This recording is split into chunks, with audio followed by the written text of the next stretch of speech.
redo the intro, so it'll be Okay, better. cool. Yeah, let's start right up.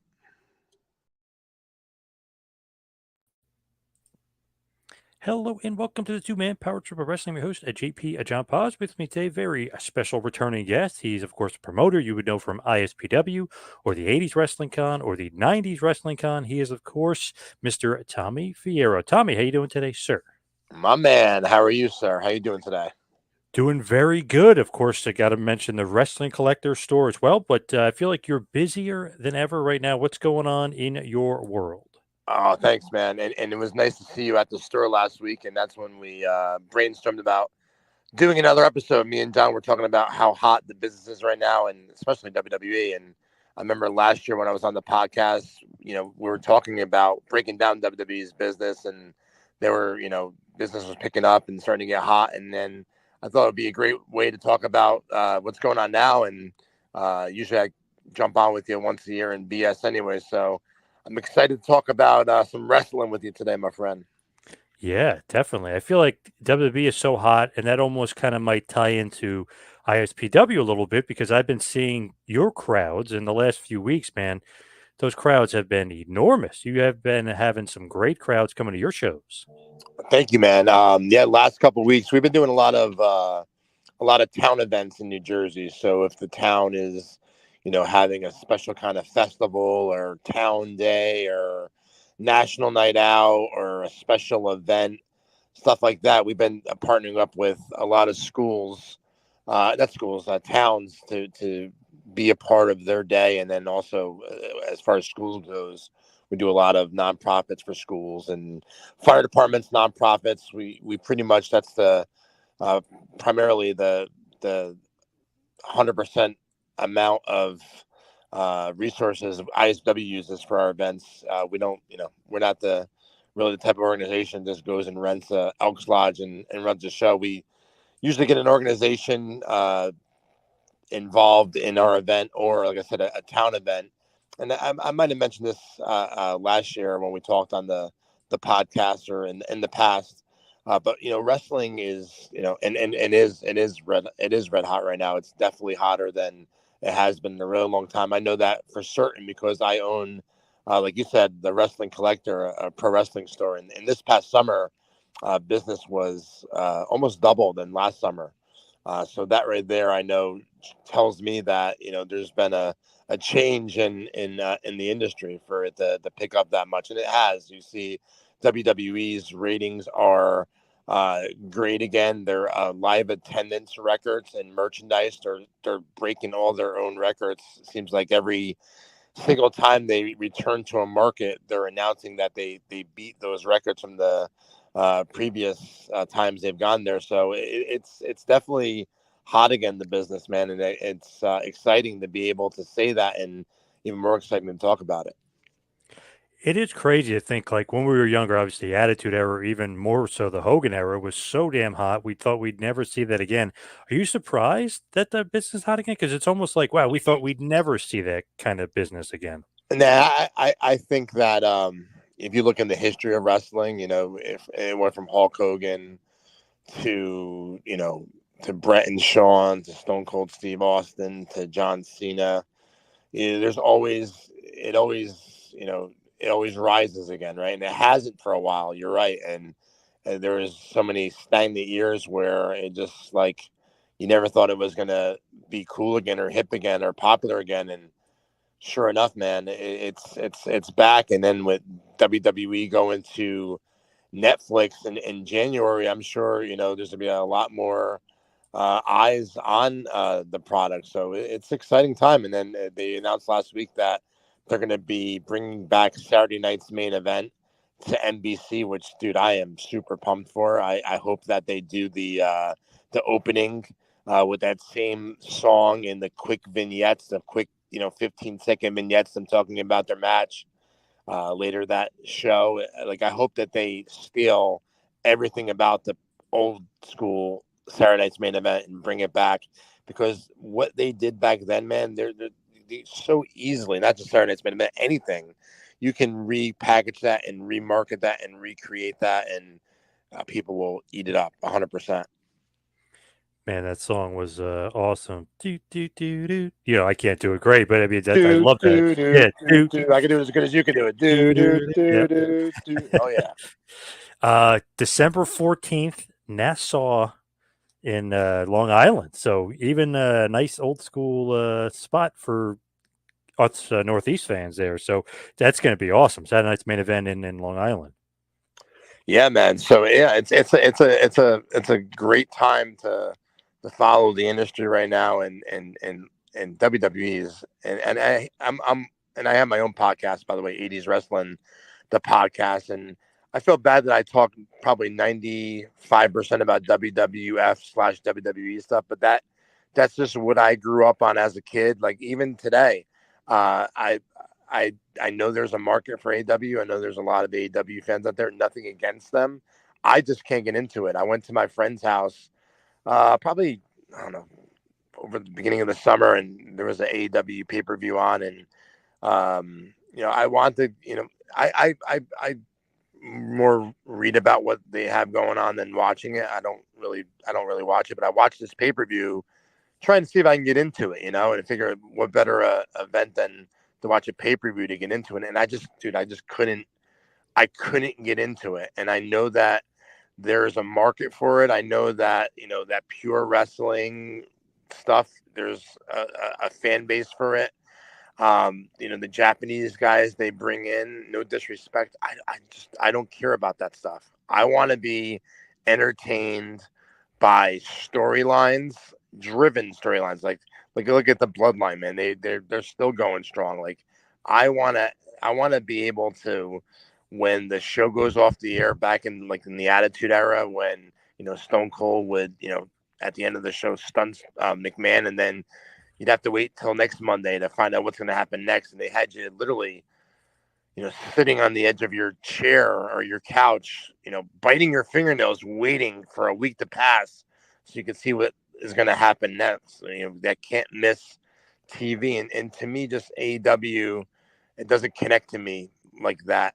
Whereas the WWE, I've actually been, and I told you this when you were at the store, I've been watching it consistently now on a regular basis because my daughter just actually got into watching it.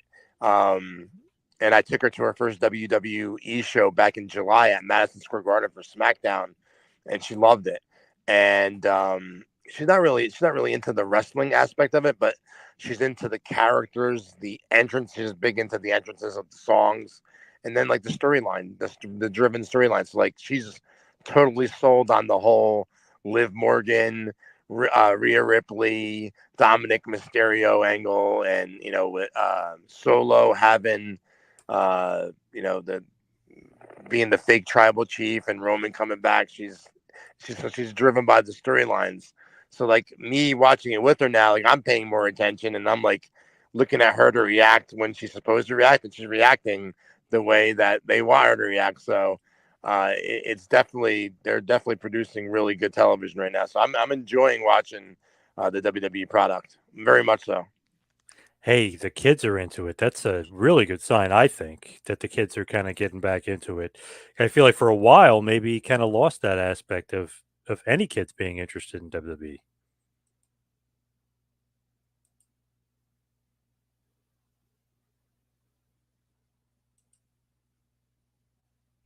Are you there?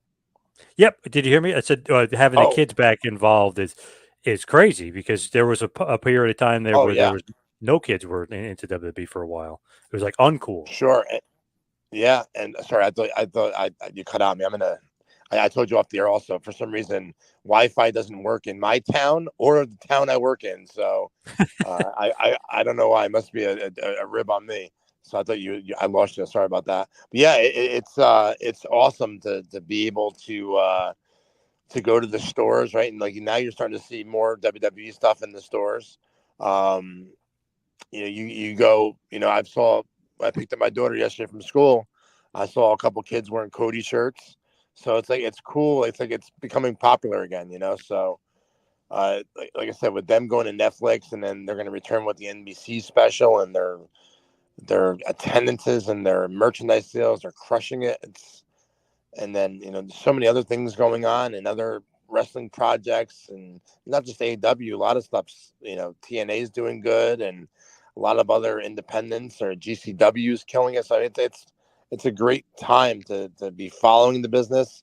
It's a great time to be, involved in the business, and just overall, if you love the wrestling industry, again, like you said, you thought there wouldn't be a time where, kids would be excited about wrestling again, but sure enough that they are. And I think that it's just going to keep getting more popular in the upcoming months and hopefully years.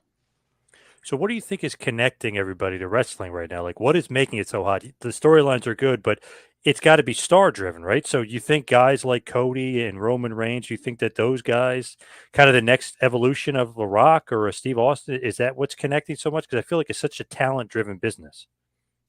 Yeah, I mean, I don't know. I mean, The Rock and Stone Cold, I mean, they're just once in a lifetime performers, right? But Roman obviously he's right up there with them, and Cody is just so tremendously popular with the younger fan base. And I think you look at the product, and for them right now, it kind of reminds me of the Attitude Era, not as far as the content they're providing, but how they have, how everyone is getting over, right? So like you look at their lineup, and this is Raw and SmackDown together combined, but there's so many guys on the roster there that's over tremendously, from Cody to Roman Reigns to Randy Orton to Sami Zayn to Kevin Owens to Jey Uso, who is, in my opinion, probably the most over guy on the entire roster right now. You got him, you got LA Knight. I mean, so someone like LA Knight, for example, and then I saw him live at that for SmackDown. I was blown away by the reaction he got. I mean, he got a huge reaction, and they finally, they threw him they finally threw him a bone and had him win the United States title. But he was in a situation where he's doing everything right, super over. But the problem is there's so many other guys over, right? So I wonder if that is a situation where Jimmy is falling into, because he wasn't even on SummerSlam, which I found really, really odd, because he gets the biggest reaction almost on anyone that comes out there. So, it could be a situation where there's so many other guys over, and there's a pecking order. So, like, who's Jimmy Uso? He has to break through. Is it going to be at Roman's expense? Is it going to be at Cody's expense? Randy's expense? So, like, there's other guys on the roster that are, not as over as he is in this present time, but over tremendously and making the company a lot of money, and maybe has been there a little bit longer than him. So, like, and I'm talking about more of LA Knight than Jimmy Uso now. But I'm saying, like, there's a pecking order at some point, right? So, like, you could break through, and on the top you still got Cody and Roman.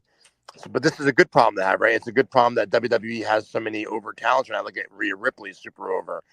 Liv Morgan, super over. I mean, you can keep going on down the roster. Solo has really come into his own in the last couple months. So there's so many guys on that roster, both Raw and SmackDown.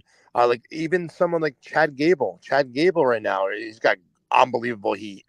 Otis is over big as baby. Like there's so many guys on the roster that have not only storylines now, but they're also connecting with the audience, and more so now than I would say at least the last 15 years. So that's another reason why I think it's an exciting time to be a wrestling fan, because in WWE everyone's blowing up right now, which is a great problem for the company to have.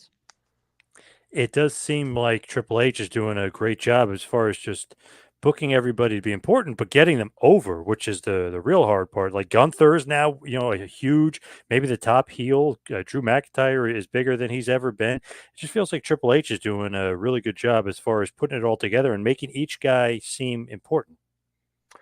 Yeah, really, really good job. And like I said, I can't, and I hate to be biased because I grew up a WWF kid, and watch WWE now, and I don't want to say that AEW isn't good or as entertaining, because I really haven't given it enough of a chance. But I can only talk of what I know and what I follow, which is WWE. And yeah, I've been blown away with it lately. And to rewind back, I don't believe I answered your question earlier about, the attendances for ISPW lately and why they've been so good.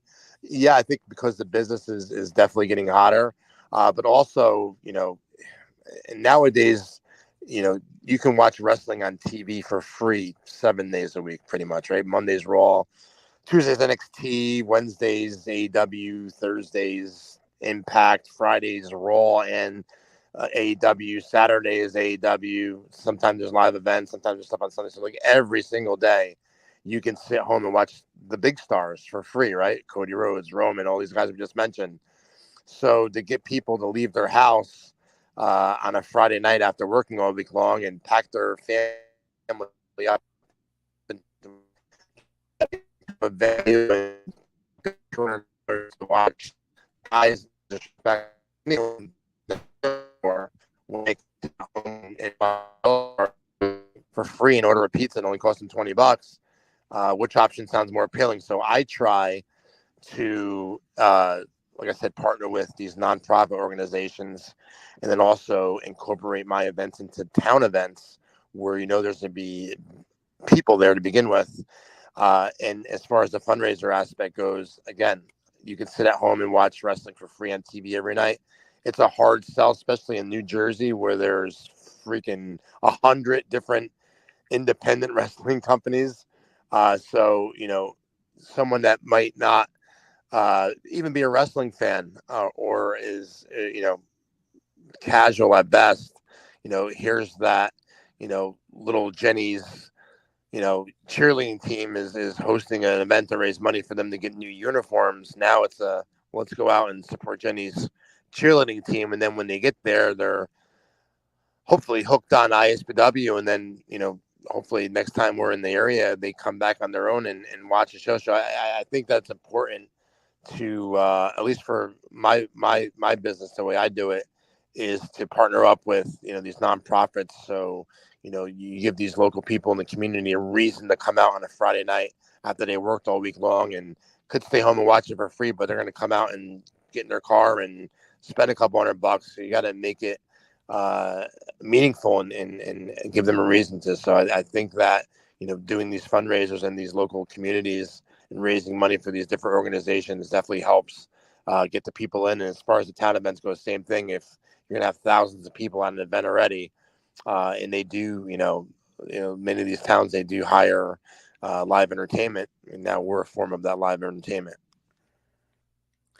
And what's really cool too is like all these newspapers are taking notice because man, you've been on like the cover, like in a newspaper a bunch of times in a row. I was shocked. I was like, wow, he's getting some real big attention here all over New Jersey. Thanks, man. Yes, that was last month. They came to the U.S. Today came to the Wrestling Collector. They own a lot of newspapers in the New Jersey area, and they did a story on the Wrestling Collector and there being a brick and mortar wrestling store in 2024, and it was awesome, man. And I was blown away by it. It actually made the front page of several newspapers in the New Jersey area, and it was like all like it was spread out too. So like one day one paper would do it, then the next day, and I didn't even know. I knew that I was informed that it was going to be in a paper, but I had no idea that it was to be in all these different papers. I went and got the paper, and then the next day, because I usually just run in this store and get something to drink or something to eat before I go to work on the way to work every day.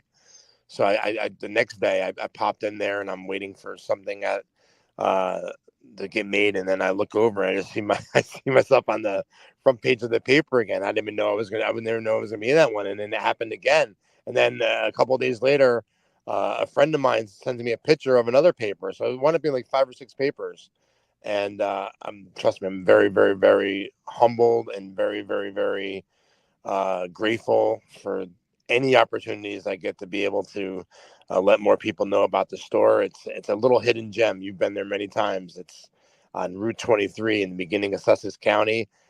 Anything and everything you can think of, we have there wrestling wise, from T-shirts to action figures to VHSs, the DVDs, to literally thousands of pro wrestling magazines, to vintage 80s and 90s merchandise, cards, man, just a little bit of everything, autograph, pictures and memorabilia. So anyone that's ever in the New Jersey area, check out the store. It's the Wrestling Collector. It is, again, on Route 23, and it's in Sussex County in Stockholm, New Jersey. My man John has been there many times and dropped a lot of money on Hulk Hogan merchandise over the last couple of years. Oh, that's true. Very, very true. Always some rare stuff. Always some very, very cool stuff. Love getting that Hogan merch. It's funny. The last time we were there, we were talking about Cody merch and how, and like you said, with your daughter in her school, people wearing the Cody stuff. I feel like Cody merch is getting crazy. Not Hogan level or Hogan-esque, but it's funny. You can't keep the Cody merch in either. Yeah, he moves really, really good. Anytime I have stuff of him in the store, and then when I do my live ISPW events, what I'll do is, because I'm the only one that works at the store. So if I have a show on a Friday, I can't open the store because I got to be at the building by 12, 1 o'clock. So on Thursday night, I'll pack not all my stuff. I'll pack up some good stuff and bring it to ISPW the next day, and have a pop up Wrestling Collector stand that the ISPW shows. And anytime I have Cody, anything Cody, it literally flies. Cody sells really, really well. Roman sells really well. I think as far as the new guys go. Logan Paul figures so good. We didn't mention him either. He's another one. There's so many over talents right now. Jimmy Uso. So anything current, anyone that's hot and current, definitely sells. With Logan, because of the Prime stuff, man, the kids are super into him. Like my son knows Cody, he knows Roman, he knows a bunch of the guys. My wife hates it, unfortunately, so she always tries to get him like not to watch it. But he knows Logan Paul almost as much as anybody else because he loves Prime. He loves that drink, and I feel like that's just like super over with the kids. Even though he's a heel, I feel like he's super over with the kids. Yeah, I think it's a great partnership for the WWE to have. I don't know. I'd be curious to see what their numbers look like worldwide, at least in the United States, like what states or what demographics the sales would be in. But I know, at least here in New Jersey, where I live at, and you're a Jersey boy too, so it's probably the same for you.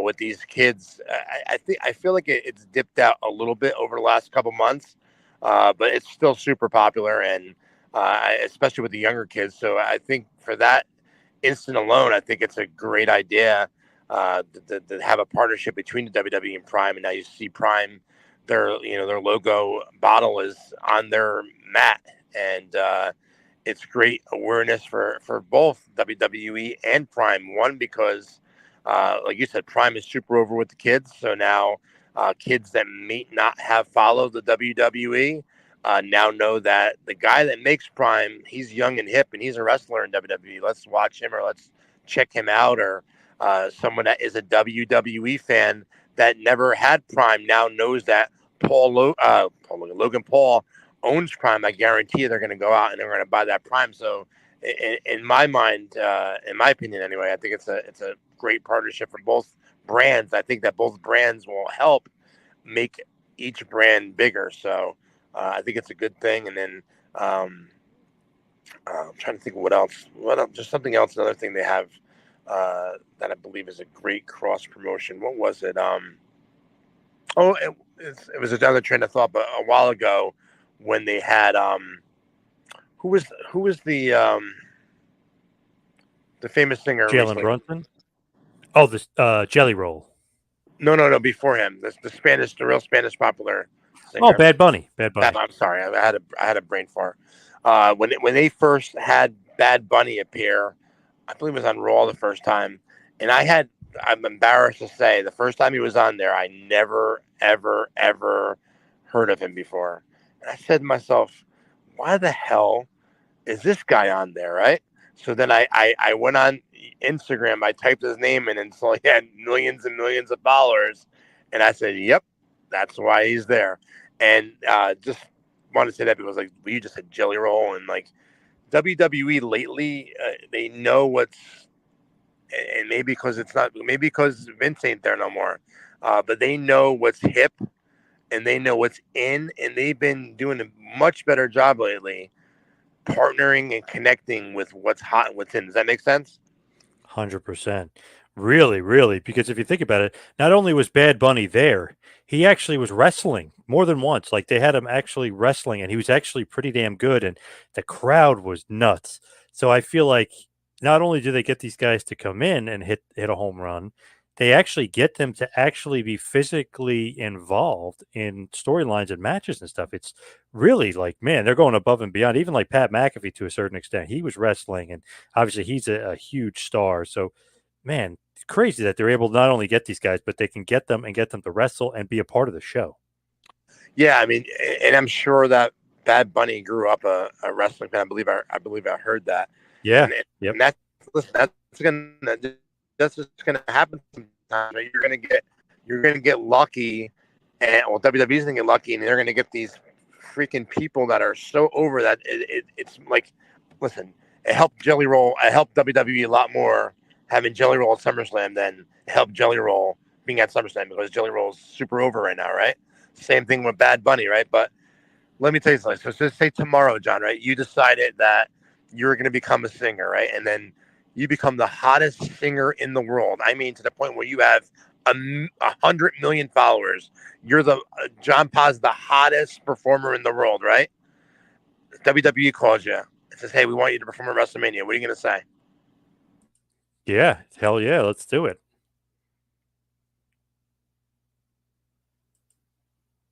Oh, Hell yeah. Let's do it.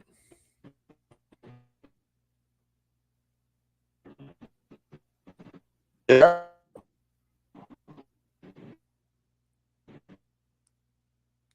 Tommy, can you hear me?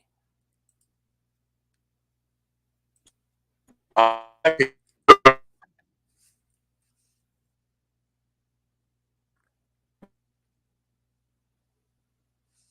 Can you hear me? Hello. yeah. You had mentioned, what would you do if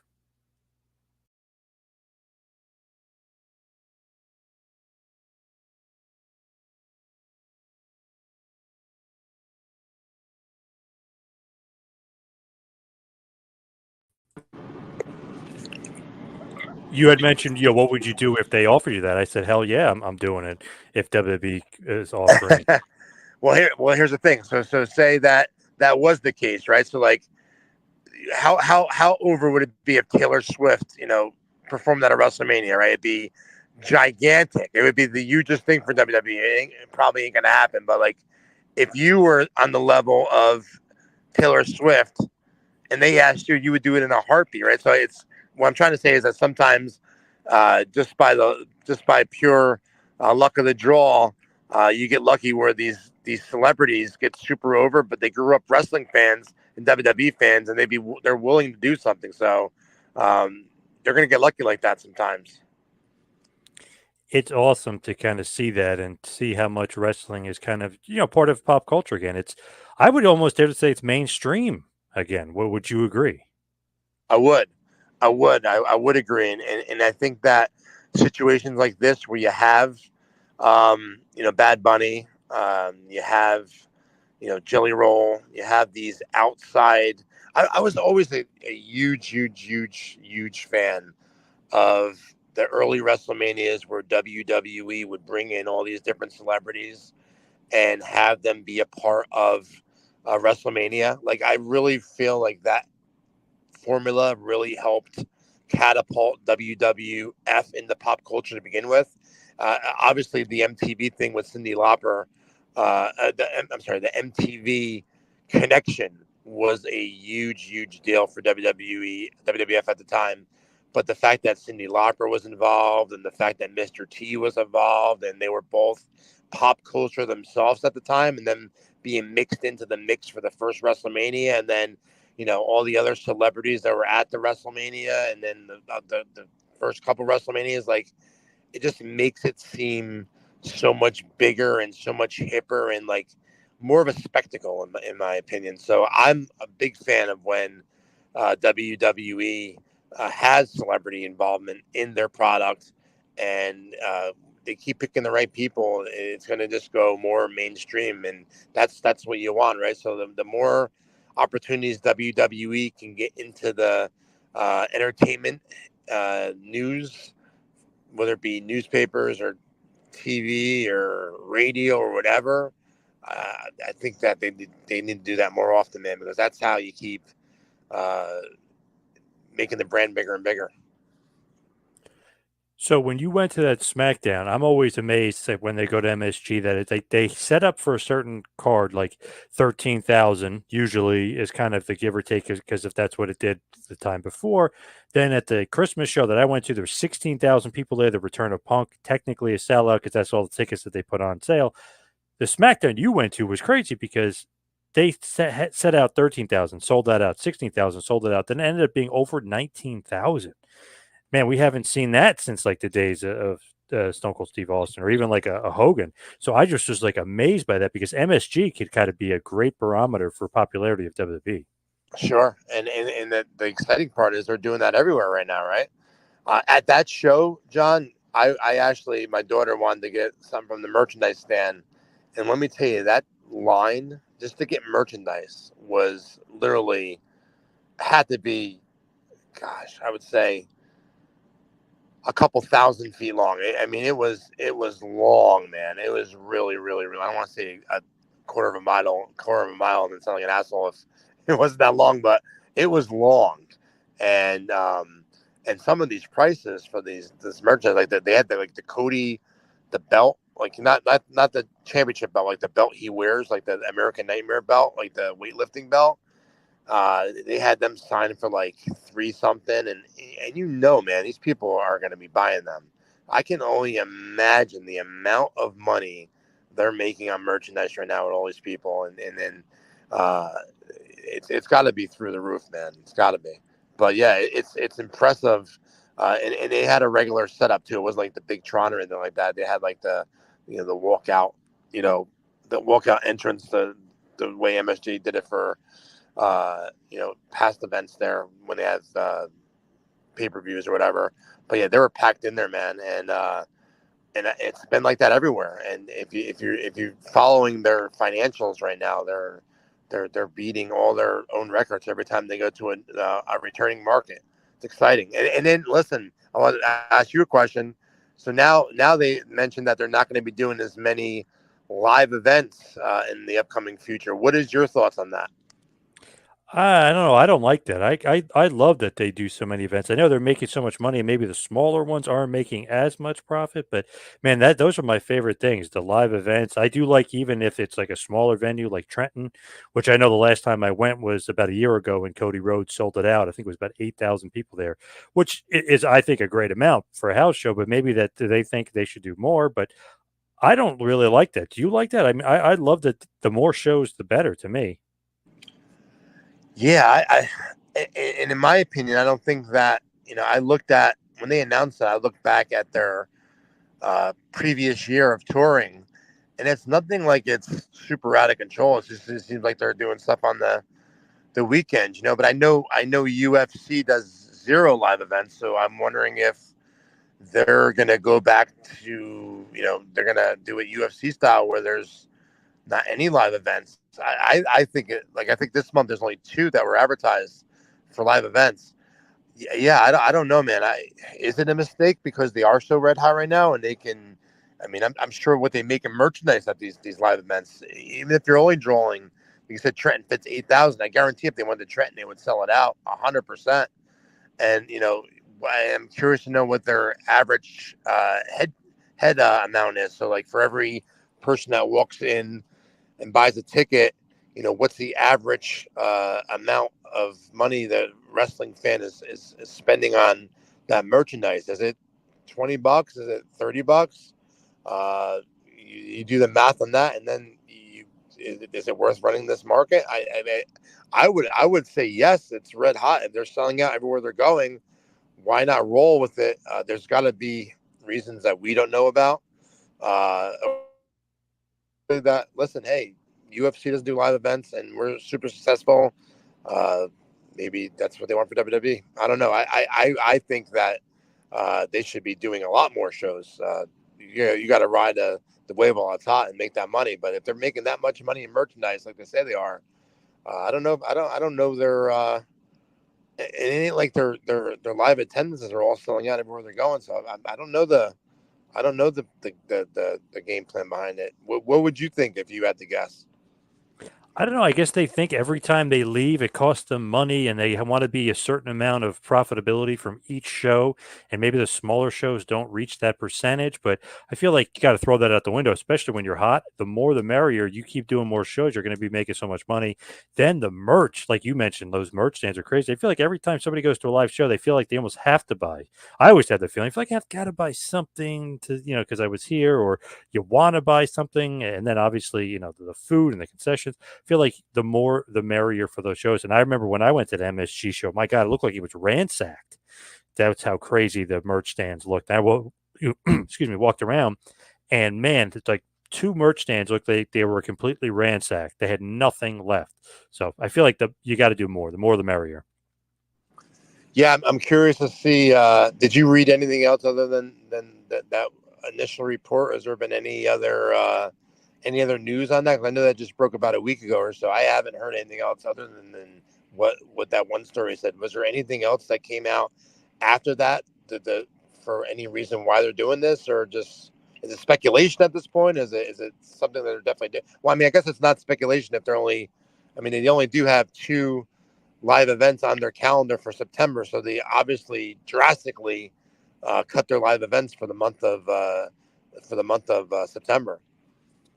I haven't seen anything else other than they wanted to cut, like, in total, they want to do 50 less shows a year, and then maybe even less the next year, something like that. But that's all I saw. And I feel like, I don't know, I would add 50 if I could. You know what I mean? If when you're that red hot, strike while the iron is hot.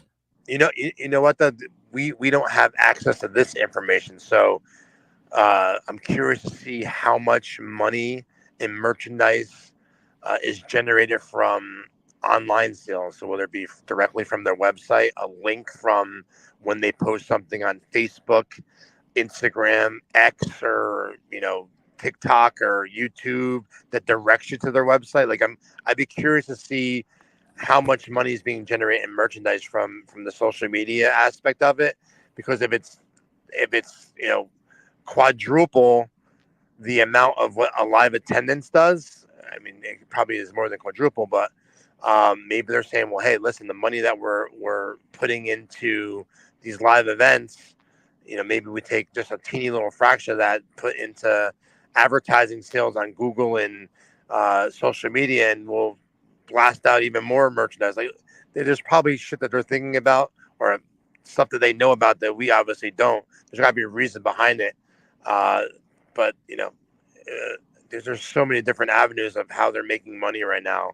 So I'm curious. I'm curious to know more about that, and I'm sure that we'll hear more about it in the upcoming weeks and months. But my only guess, John, would be that it's the parent company that also owns UFC, and maybe they're just gonna, they want both companies to be seamless.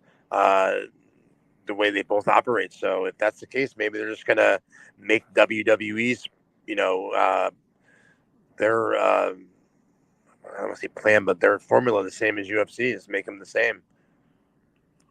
Almost seems like maybe they don't know the wrestling business. You know what I mean? It's just as far as the house shows are kind of been the lifeblood of the business forever. And that's actually usually the most fun time. It's usually the better show. It's usually the better family experience, but maybe they don't know that as far as TKO is concerned. Yeah, but Triple H knows that, So I know it could be something that this was a Vince idea, and they're just totally going away from all that. So I'm sure more will come out in the upcoming months. But yeah, on paper, it sounds stupid that they keep advertising that they're beating all their own records every time they go to the market, and any time they go to a market. So why not keep going to the market? So there's got to be a reason, and I'm sure that within time we'll know more about it. But I'm sure they know what they're doing better than we do. I don't know. Have you seen, is the MSG, the holiday show, out yet? I didn't see that. Usually, December 26th, MSG, and obviously last year killed it with Punk's return. They, sold out. Have you heard anything about the holiday tour? Are they still doing it? I know they're doing the one in Orlando, but are they still doing the MSG on the 26th? I would hope so. I know the last several years they have. I say hope so because I know that they do that every year, and I told my daughter I would take her this year to see it because they usually run the day after Christmas or one of those first couple days after Christmas. I would assume that that would still be. I mean, that's a gigantic week for business for the company with all the kids on Christmas break, and they do tremendous business. So I'm sure that is still going to. I hope that's still on their agenda. But yeah, I mean, it's interesting to see where they go. Where like they're going to be. I think I'm pretty sure they only got two live events at the end of the month. I believe they're super shows. I could be wrong, but I remember only seeing TVs and just a pair of live events at the end of the month. But it's definitely different than it was back in the '80s when we were doing sea towns here at the high schools that I run now.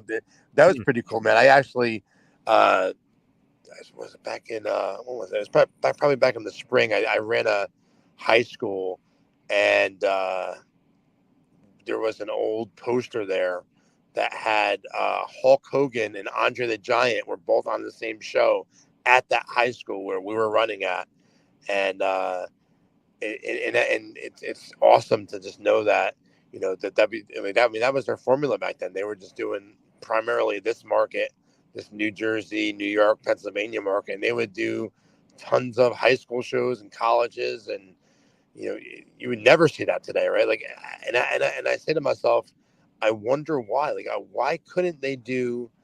Well, I mean, if they're gonna cut back on shows, period, then they're cutting it back. But like, I'm thinking in my head, like out loud, like a couple years ago or a couple months ago, like if WWE did a college show, a guarantee would sell out. So just 3,000 people there, but you don't have to even send anyone gigantic. If you not the LA Knights, not gigantic, but if you had him on top, it would sell out, and like just the merchandise they would make. So the live events, man, I'm with you. I think the more the merrier as well.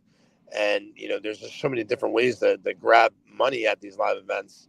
So I'm really curious to see how this pans out.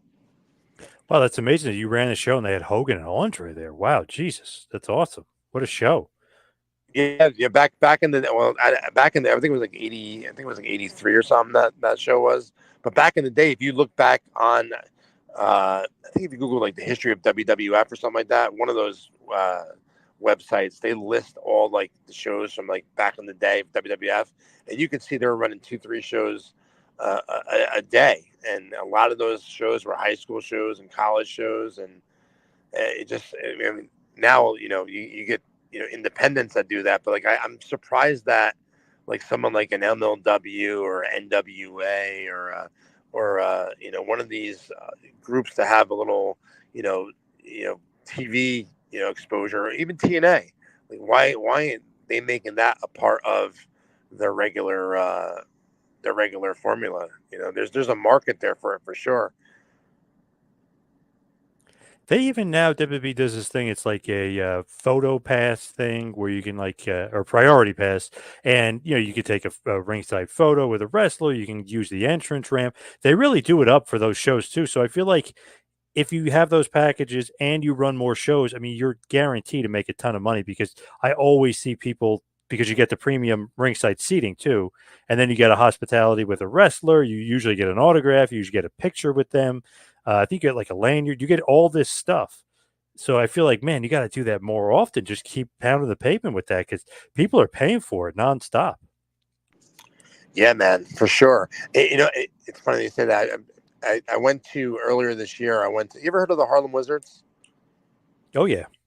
So the Harlem Wizards, for anyone listening that doesn't know, the Harlem Wizards is a fundraising basketball show that goes around all the schools, and their team plays the local team at the school. Like the bunch of the teachers would play against them, and they put on a show and do tricks, and it's cool. It's a really interactive fundraiser that the families come out to enjoy, and they have something very similar like this, VIP experience ticket where, if you want your cheer on the court side, it's $150, and it comes with, like you said, the lanyard, a photo opportunity, this special basketball that no one else gets, and then they only have one of the balls or two of the balls at the show, and it was a different color than all the other balls. And I remember this kid was bouncing them, and my daughter and her friend and other kids too, they're all fascinated by this ball because it was a different color and it was unique and it was different. And then we went up and said,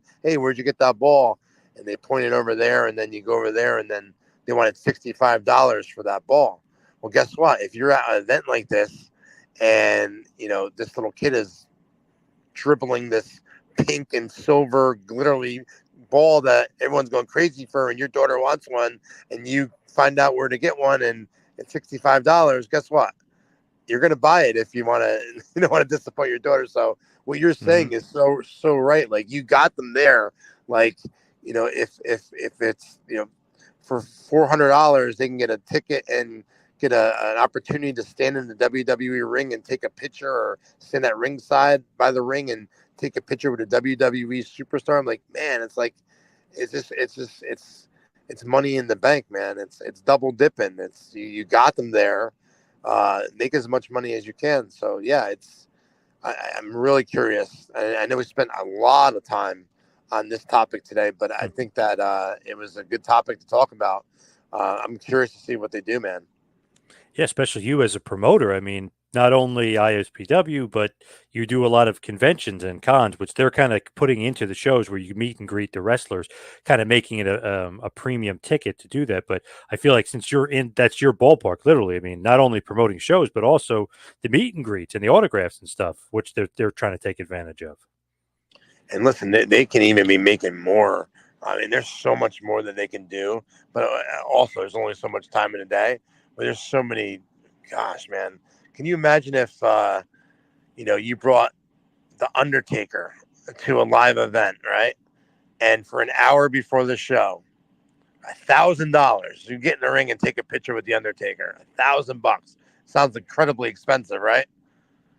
Right? Yep. But I bet you, if you advertise that, you get 400 or 500 people that are going to come there and get their picture with the Undertaker in the ring for $1,000. So I'm like, man, there's so many ways to make money. So listen, maybe maybe they don't need to do the live events. Like I said, maybe they know better than we do. Maybe they figured out a formula that's going to be more profitable for them. On paper, like you said, it sounds weird to me. I think that the more, the merrier. But I guess we'll find out. How is everything going with 80s Con and 90s Con? You've got a lot of shows. Yeah, man. Well, I just had, 80s Wrestling Con is every May at the Men in Sports Arena in Morristown, New Jersey. We had 90s Wrestling Con this past summer in Atlantic City. Right now, just, once school got back in, this is my busy season for ISPW. So for the next, several months, it'll just be ISPW and my store. And then next spring, we'll dive back into the conventions.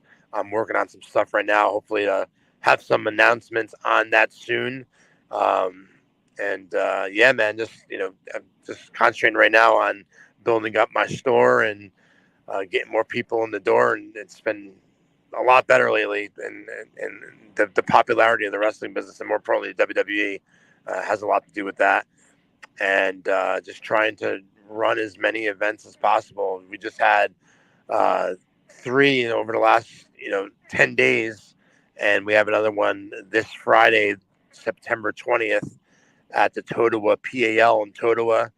And then we have 4 scheduled for October. We have October 12th in Pemberton High School in Pemberton, New Jersey. We have October the 18th, right in my hometown, John, of Lincoln Park, New Jersey. It's going to be a fundraiser for my daughter's football / cheerleading team.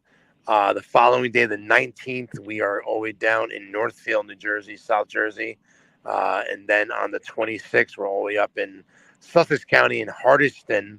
So we're pretty much all throughout the state right now. And I got tons of shows working on dates for right now and opportunities I'm working on as well. So it's going to be a busy year for sure coming up.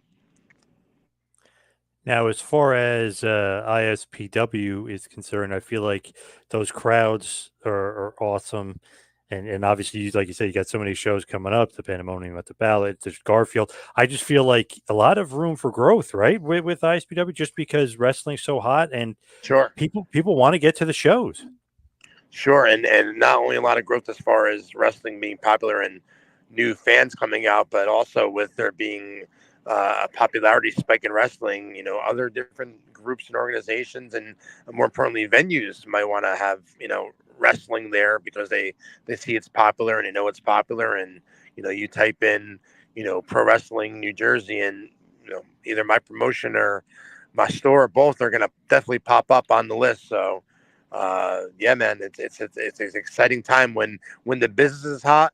There's more opportunities for people that are involved in the business, especially on a promoter marketing level. So yeah, man, it's exciting. I pray it gets even busier and more popular, and there's a really good chance I think it will. As we head towards the wind down here, head towards the finish, as far as the wrestling collector, I know we were talking about that a little bit. Anything crazy that you've seen that you've never seen before? Because I always feel like when I go in there, I always see something like that weird computer disc with Hogan on it. I'm like, what the hell is this? Like, I always seem to find or see stuff in there that I've never seen before. Could even be the, I guess it was the soap container from like the 80s. I mean, a lot of weird stuff you see in there, but awesome. Yeah, man. Nothing out of the ordinary right this second, but that can change tomorrow. I mean, people literally, I'd say at least a couple times a week, either call the store or bring in stuff to sell me their old collections. And then I own 80s wrestling social media, so we have a couple million followers through all our forms of social media. So sometimes I'll post a graphic saying, hey, you got old merchandise sitting in your basement or your storage unit collecting dust, looking to make some extra money. We're buying collections right now, so I do a lot of buying collections as well. So I never know what I'm going to get. That's the exciting part. And a lot of times it's really good stuff. And sometimes you got to take a little pile and stash it to the side in the back of the wrestling collector and save it for a rainy day. Pretty cool to walk in there and see Hasbro's or LJN's or even Hasbro's in the box. I mean, or even LJN's, Christ, in the box as well. So there's some awesome, rare, cool stuff in there.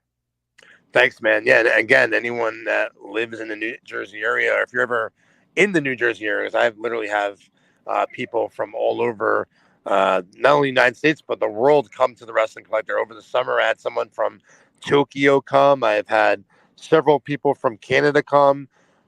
People from all different states have come and stopped at the Wrestling Collector. So if you're in New Jersey or anytime you're around the area, again, it's on Route 23 in Stockholm, New Jersey. The Wrestling Collector. We're closed Mondays and Tuesdays, but open Wednesday through Sunday.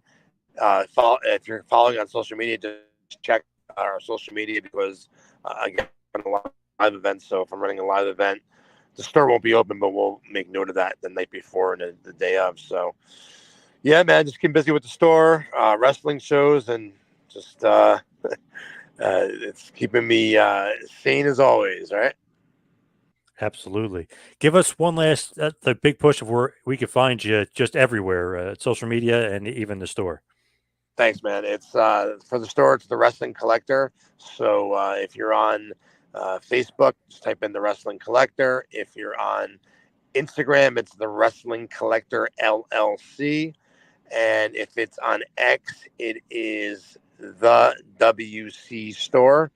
For ISPW, it is ISPW Wrestling on all three platforms: Facebook, Twitter, and Instagram.